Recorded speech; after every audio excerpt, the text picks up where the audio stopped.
Hey everyone, it's Ridgely Jones, and for this video, I'll be looking at how people view media in different ways, focusing on the Bud Light and Dylan Mulvaney controversy through the lens of Chapter 2, Visual Communication and Reception Theory. So this chapter focuses on how meaning isn't fixed.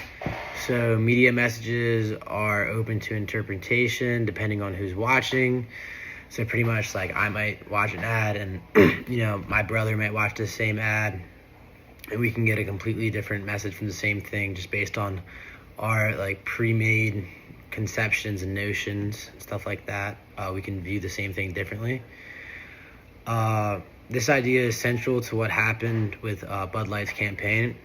In early 2023, Bud Light partnered with Dylan Mulvaney, who's a transgender TikTok influencer. And as part of a broader attempt to modernize its branding and appeal, I guess, to younger and like a more diverse audience, Dylan posted a video to her followers showing a Bud Light can that had her face on it. And it was just like a very short, I guess like lighthearted clip. But the backlash it sparked was massive. Conservatives, a lot of people who drink Bud Light are conservative.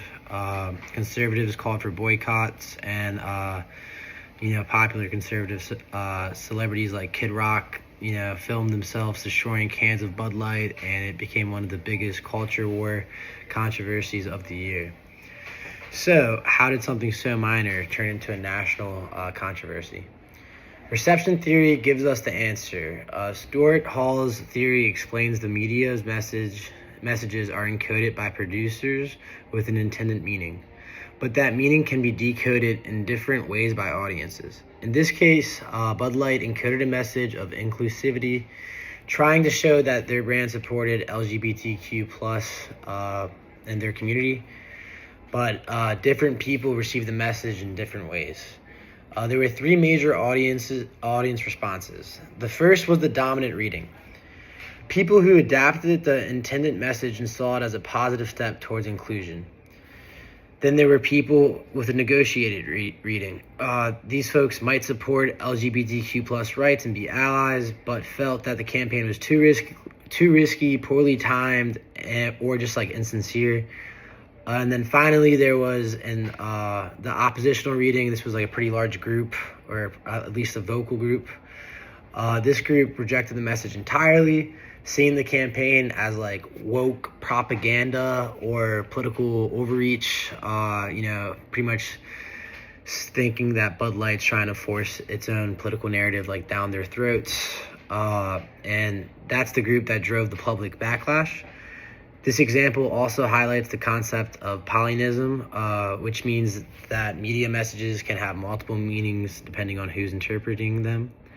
A single Bud Light can meant to celebrate like someone's, existence, cause so much offense towards others, I guess.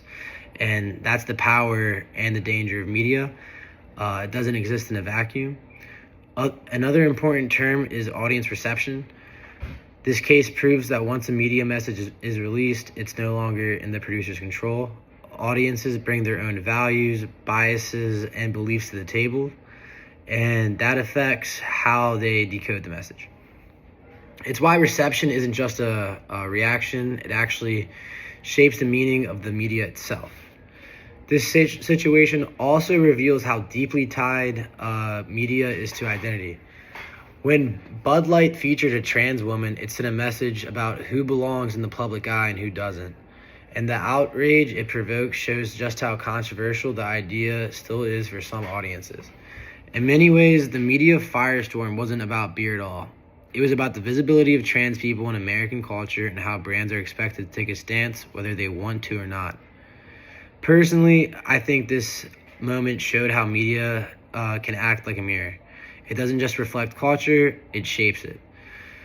The reactions weren't just about one campaign. They reveal deep divisions in how people think about gender, authenticity, and even who gets to be part of the American identity. It also proved that in a hyperconnected world, reception spread fast, sometimes faster than the original message. This all ties back to Chapter 2's central idea that meaning is not static. Media scholars like Stuart Hall remind us that encoding and decoding is a process.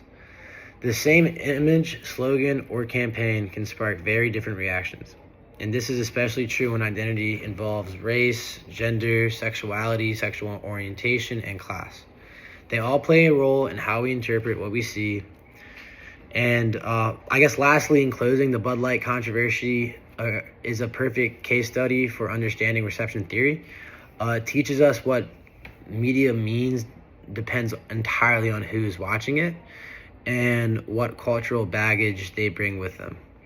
Like, again, just to kind of reiterate, if someone who's a member of the LGBTQ community saw that, they probably feel like, oh, Bud Lights, they're inclusive, they're trying to, make sure we feel included. Like, that's good. Next time I go out, I might get a Bud Light. And then I guess a lot of, ultra conservative people who saw that too were like, oh, I don't like, I guess, like, trans people. I don't want to be like forced to see this ad. I like Bud Light because a lot of Bud Light's fan base are conservative people. They might be like, I like Bud Light, but I don't like the politics it's pushing on me. So for that reason, I'm gonna boycott their product. And that passion against it had more of a negative impact than the passion the LGBTQ community may have felt when they saw that. So overall, Bud Light, it was hurting in sales and people weren't buying Bud Light, I guess.